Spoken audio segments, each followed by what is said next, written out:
welcome to my channel. My name is Sharon, and this is a channel that is dedicated to all things related to narcissism. I make videos every Monday, Wednesday, and Friday on all types of topics related to narcissism. So if you haven't already, please take a moment to subscribe to the channel so you don't miss any videos. I would really appreciate it if you gave the video a thumbs up. It's a free way you can help me out, and definitely don't forget to leave a comment because I like to read what you have to say. In today's video, I'm going to talk about reality versus potential, truth versus wishful thinking, who the narcissist really is versus who you want them to be. When we see the best in the wrong person, such as a narcissist, a lot of trouble is going to be heading our way. Narcissists are predators. They're like animals that live by preying on others. So much pain can be saved by accepting that as reality as soon as possible. Narcissists are fundamentally different from us at a core level. They might as well be a different species. Before I get too far into the video, I want to talk about what potential actually is. Potential is possibility. It's the possibility that something will become real. But reality is the state of things as they actually are. So potential and reality are two different things. No matter how attractive a person's potential may be, you have to live with the reality. Narcissists love to future fake. They love to play pretend. They enjoy telling us about this beautiful future that we will have, but we can never have that today. They try and entice us to live in a fairy tale of happily ever after. But remember this about predators. Ultimately, they're looking for easy prey. They want compliant, passive, and helpful people to abuse, torture, and destroy. They want empaths. They want codependents. That's who they're looking for. In today's video, I'm going to discuss 5 traits of every narcissist. You know, I heard this great description of a narcissist, and it said, narcissists are people caught in amber. I thought that fit so well. I could see that. And that's actually the thumbnail of the video. So if you look at that, that's a person stuck in amber. And it's not Donald Trump. My son made that for me. And I said to him, I was like, is that Donald Trump? When you see the picture of the person inside, it actually isn't. But I know it kind of looks like that from the outside. So just a little heads up, that is not Donald Trump, but it is a person stuck in amber. The first trait I'm going to discuss is delusion. Narcissists are delusional. They hold beliefs about themselves that are contradicted by reality. Narcissists see themselves as superior to everybody else, especially to you. And I can't overemphasize how pathetic a narcissist actually is. They're their own creators, their own gods, their own makers. They absolutely refuse to accept the truth about who they really are. A narcissist reinvents their past. My ex, for example, he used to pretend, he used to make out that he was this sports superstar. He actually went as far as to tell our son that he had the talent to play baseball professionally, that he could have been on the Red Sox. Now, when I heard him say this, my mind was blown. I didn't know what to say. There were 2 things about this. First off, I knew my ex as a teenager, so I knew he was not a sports superstar. He was always overweight, out of shape, which is fine, but he was not ever going to play sports professionally. And he's telling our son this, and I believe he really thought it was true.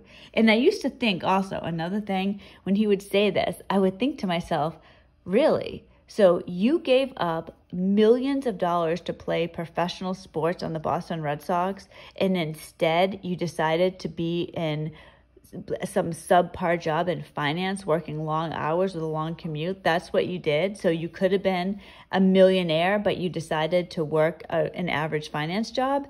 But this was what I think he believed it. He lived, like all narcissists, in a fictitious world. He wanted this to be true, so magically it was. Like I said, they're their own creator. My ex would watch football games and he saw himself on the field. It was real to him. Reality, as the rest of the world saw it, didn't exist. Nothing mattered. That's the thing about a narcissist. They live isolated in their own mind. Nobody else matters. They're like on this little island, just them. The way that they think, that's all that matters. Nobody else influences them. They make everything up and then they force themselves to believe it. So the life the kids and I lived was not reality. His world was reality, the world that he was the god of. The second trait I'm going to discuss, the second reality of a narcissist, is that they are selfish.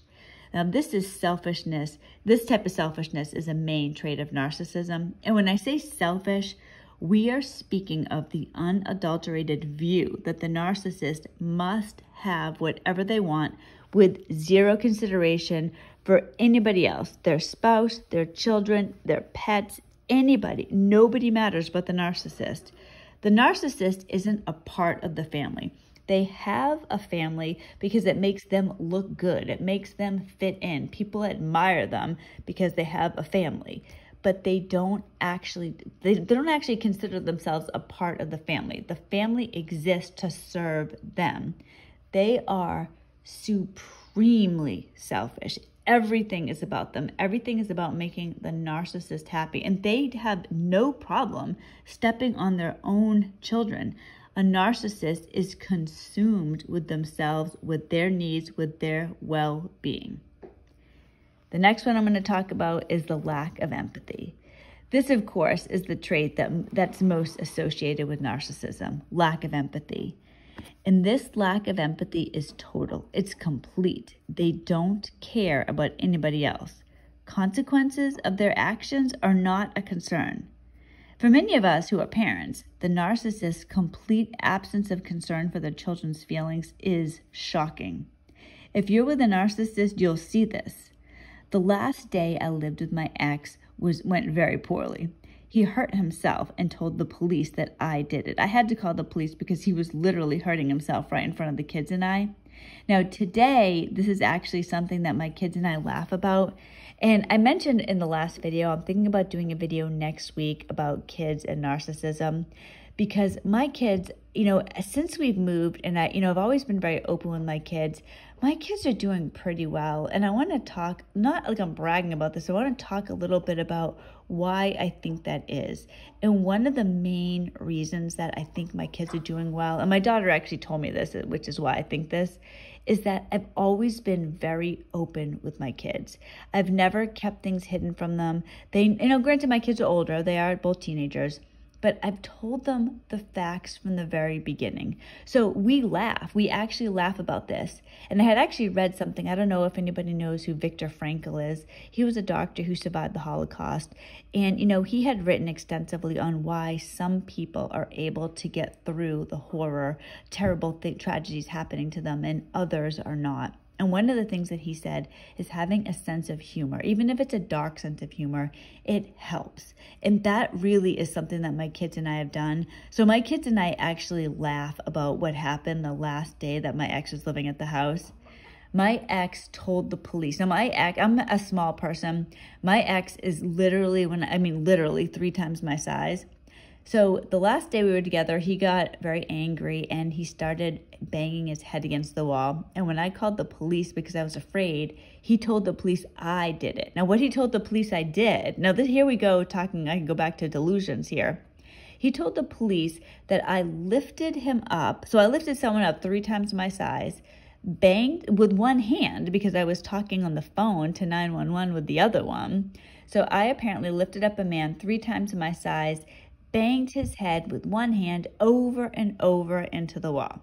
So today, my kids and I, we do laugh about this. My daughter will say frequently, well, you are the person that lifted up a 300-pound man and body slammed him into a wall. These are the things we say, we laugh about it, and it truly makes a difference. It lessens the mood, it lessens the tragedy for the kids. Here's something, we can look at the ridiculousness of it and laugh about it. But this did happen that last day, and at the time when he tried to get me arrested, it wasn't funny because it triggered a Child Protective Services investigation. It definitely wasn't funny when CPS showed up at my door. But the thing that I'm talking about for the empathy part, at any time, my ex could have stopped this. He could have told the truth. He could have said, she didn't throw me into a wall. No, everybody knew it. That was the thing. Everybody knew it. I mean, the police literally, and this is an issue. You know, Joe and I have had conversations about talking about some of the unfairness associated with what happens related to the narcissist. Joe is still going through his divorce, and there's been several things that have happened to him that I think a lot of men who are getting divorced from narcissists will be interested in. There does tend to be a bias towards women, and men are really railroaded. And I've mentioned before, one of the things that surprised me since I started doing this channel is that I have discovered, you know, when I first made this channel, it was really going to be a channel about women suffering narcissistic abuse. Now it's men and women. I even have Joe, you know, he does work on the channel as well. I believe in general that female narcissists are worse than male narcissists. If you had said that to me when I first started this channel, I would have laughed. That is absurd. I really believed that narcissism was strictly a female issue. And it was even more than that. I mean, when I say female issue, I mean females are victims of narcissists. I believed that narcissism was this rare thing. I felt so alone for so long.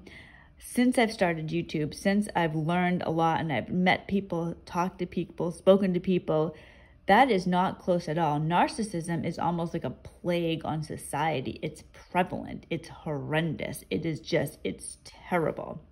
So I really believed that I was all alone in this. It wasn't even close to that. But Joe and I have noticed many things that have happened that are not fair, whether it's to females or to men.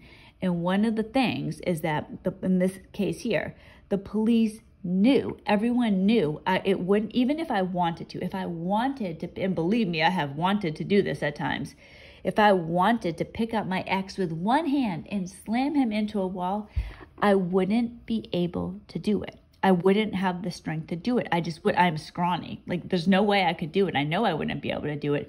Everyone who sees me would know I wouldn't be able to do it. But still, because he said it, it triggered a Child Protective Services investigation. They still had to go through the motions.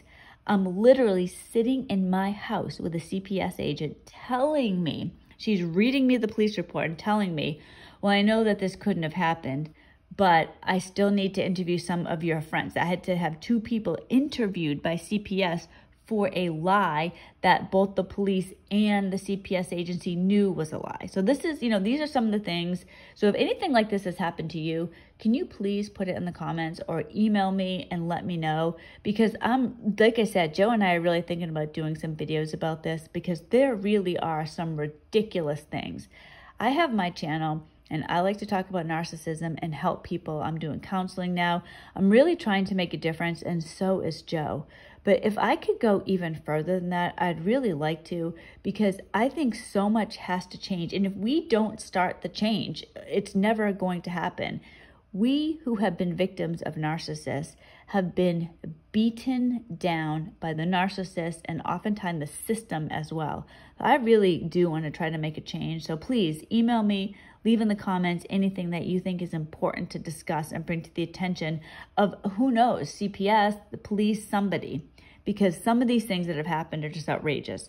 So yeah, my kids and I, we do laugh about this. This is a funny joke that we have in our home, but it wasn't funny at the time. It was funny later, and it's not fair that this type of thing happens.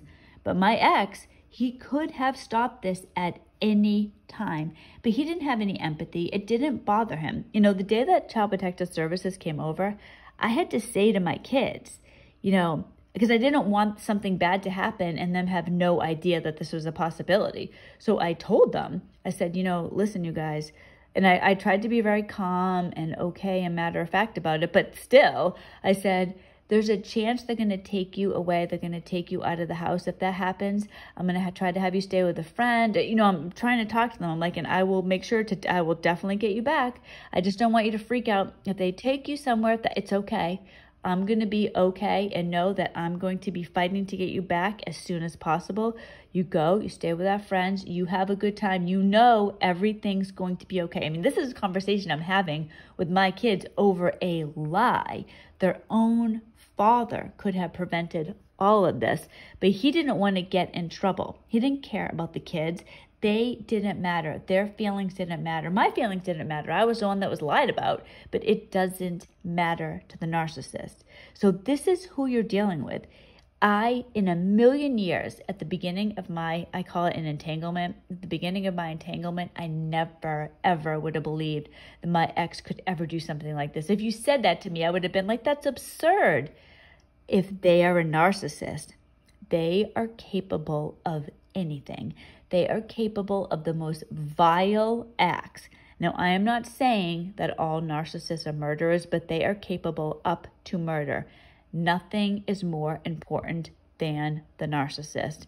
That's the reality. For us, other things are more important. I would not let my kids be interviewed by CPS on a lie.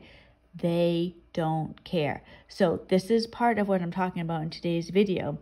Reality versus potential. The potential you believe, well, I know they can be a good person because they were so fantastic at the beginning of the relationship, or we went away on that vacation one time and they were so romantic, they were so kind. I know they can be that way. You have to go with who they are. And if you're with a narcissist, the only choice you have is to end the entanglement. Now, I'm going to continue going on to the next one. The next one that I'm going to talk about, the next trait of a narcissist, is they always have simmering anger. They always feel angry. Narcissists are always on guard. They're just waiting to catch someone in their web of anger. It's a release for a narcissist to go into a rage. I noticed that my ex would seem happy and superior when he was angry. When he would come down on me, when he would yell at me, or he would give me a silent treatment, he would feel good about this. He would get off on this. Years ago, when my son was an infant and my daughter was a toddler, my ex was having a surgery. Now, it was a very long day. My son was an infant. I had to keep him with me all day in the waiting room. I couldn't get a babysitter. My daughter was with my ex-mother-in-law, so she was staying over there. I had my infant son with me. He was about 6 months old. So and my son was all right. He was okay. He was good. He was in the waiting room. Well, I started getting calls from my ex-mother-in-law, and she's telling me that my daughter would not go pee. She refused to go pee. She was crying and screaming. She had a bladder infection. And even though my ex-mother-in-law knew where I was at the hospital trying to deal with a surgery with my ex. She wouldn't have babysit my son because my son at this time was incredibly attached to me. He was just going through this phase where he didn't like leaving me. He would freak out and she didn't want to deal with it. So I'm literally at the hospital dealing with this. It was a difficult day. Then she tells me that my daughter won't go to the bathroom and she can't handle it. She's crying, so she's going to drop her off at the hospital. So this is what I'm trying to deal with. So I'm like, oh my gosh. So she literally comes, and this is her son having the surgery. She comes down the hospital, drops off my daughter, and now I've got 2 kids here. And I can remember asking her, I said to her, now my ex was having surgery in Boston, which was about an hour away from where we lived. So I said, and my pediatrician was closer to where we lived. So I said to her at one point, I'm like, well, if I can get an appointment for her, can you please just go down to the doctor? And as soon as I can, I will come and pick her up. Can you just please bring her to the doctor for me? Because I'm like, I don't know what I'm going to do with, your son at the hospital. And I have the baby. She actually said, no, she wouldn't do it. No, that's so far from here. So this is, just keep in mind, this is the type of family and the situation I'm dealing with to begin with. So I ended up, and this was so horrible, I'm calling my pediatrician, and I got an appointment for my daughter towards the end of the day. So what ended up happening was, with my ex-mother-in-law, she agreed that she wouldn't take my daughter, her own granddaughter, to the doctor, but she would come and pick up her son and bring him home an hour away. So she came to the hospital to pick up my ex and bring him home. But he was just coming out of anesthesia, and I wanted to see him to tell him that I wasn't going to be there. So I wrote him this note. I mean, this is what I'm doing. I'm at the hospital. I'm so stressed out. I'm like, oh no, he's coming out of surgery and I'm not going to be there. What am I going to do? I got the 2 kids. I got to deal with my daughter. She has to go to the bathroom, and my son. And so I remember I wrote my ex this note, and it was like this note kind of like, dear so-and-so, I hope you're okay. I'm so worried about you. I'm so sorry to have to leave you this note, but I have to leave. Our daughter has this bladder infection. Well, it turns out, so I wrote this long note, and then it turns out that he woke up in time for me to see him. So I actually had, so my ex-mother-in-law was about to drop off, hope this all makes sense, my daughter at the hospital, and I had my infant with me. I had to leave my infant with strangers in the waiting room so I could go see my ex for a few minutes to talk to him. It was horrible. So I get my son, I get my daughter, I'm leaving. So I go down to the doctor. I'm driving an hour away with my daughter all upset because she had to go to the bathroom and she wouldn't go to the bathroom. And so I see the doctor, and the doctor said to me, yes, she has a bladder infection. She gave me some medication, and she's like, she'll go to the bathroom. When it gets bad enough, she will go to the bathroom. So then I'm at CVS so my ex is at home. His mother dropped him off. I had finished the doctor. I'm at CVS waiting for my ex's pain medication. He was texting me nonstop as if I was at CVS goofing around, looking at makeup, flipping through magazines. I had my daughter who really had to go to the bathroom. She was not in a good mood. I have my son strapped to my chest in the baby carrier, and my ex texting me nonstop. Where's my pain medication? Where's my pain medication? So finally, at one point, my daughter just went to the bathroom right in the middle of CVS. I had her in the cart. I'm pushing her around. Like I said, my son is strapped to me, and she went to the bathroom. And at that exact time, right when she went to the bathroom, there's this puddle on the floor. I hear over the intercom, so-and-so, your medication is ready to pick up. So this was him. He was so mad at me. I get home with his stupid medication, and I'm giving him his medicine. And he was like, what took you so long? I'm dying of pain. Do you know how bad I feel? That's narcissism. There was no, I was concerned about him. I was rushing, doing everything. I was writing that note. I was so worried. I felt so bad. I'm trying to arrange everything in the meantime. I was at CVS with my daughter who had to go to the bathroom, my son who had been cranky because he was with me all day, just sitting there. He couldn't do anything else. And here's my ex, no concern about that, zero. Where's my medication? Where's my medicine? I need my medicine. That is narcissism. And the last but not least thing I'm going to talk about is that a narcissist is a classic bully. They enjoy hurting defenseless people. Narcissists ambush, they attack without cause, and they prey on the most vulnerable, their kids and their spouse. This happens most commonly in a smear campaign. They bring other people in to bully their victims. Narcissists tell other people stories about the person they are bullying, so other people will help them do their dirty work. Narcissists want to hurt you. They want to see you suffer. It brings them pleasure. The more people they can get on their side, the better. They look at themselves almost, not even almost, like definitely, like you guys are on opposite teams, and they must fight you. They must always one-up you. The narcissist pits themselves against you, and they will try to get everybody possible on their side. And we don't know this until later in the entanglement. So we're just trying to live our life, be a good wife, be a good spouse, be a good daughter, be a good whoever. And in the meantime, they are conspiring against us. This is part of the reason. This is actually why I started my channel, so people would not feel so alone, so people would know what was really going on. The things that I talk about, now individual things have happened to me, but the same thing happens to everybody else, because not the exact same event, but the same types of things, because they're dealing with the same type of person. Narcissists, once you know one narcissist, you know all narcissists. And they are people that you may believe have fantastic potential, because after all, we've all seen our narcissist be this fantastic person. And we know, well, geez, I know they can be that way. I saw them be that way. But the truth is that it's all fake. The reality for all of us involved with narcissists is this. Perhaps at some point, the narcissist could have been saved, but by the time they're destroying other people, it's too late. Don't sacrifice yourself to try and save them. The person we think we're saving doesn't exist. A narcissist believes that they have the right to mistreat you. Now, everybody has the potential to be more than they currently are, but turning the potential you believe somebody has into reality is only something God can do. Focus on your own potential. That will lead to happiness. Don't date a fixer-upper boyfriend or girlfriend. Get away before the effects of PTSD become a part of you and your children's lives. Thank you so much for watching this video. As always, I'm truly grateful for people who watch my videos, who leave comments, who subscribe to the channel. It's a huge, huge benefit to me, and I'm grateful for it. So I hope you enjoyed this video. I hope everybody has a wonderful weekend. Joe and I we're planning to make a video this weekend, so hopefully, God willing, we will be here on Monday, the two of us together. So if there's any particular video that you would like Joe and I to do, please leave that in the comments. We're always open to that. And I hope everybody has a wonderful day. God bless, and I will see you in the next video.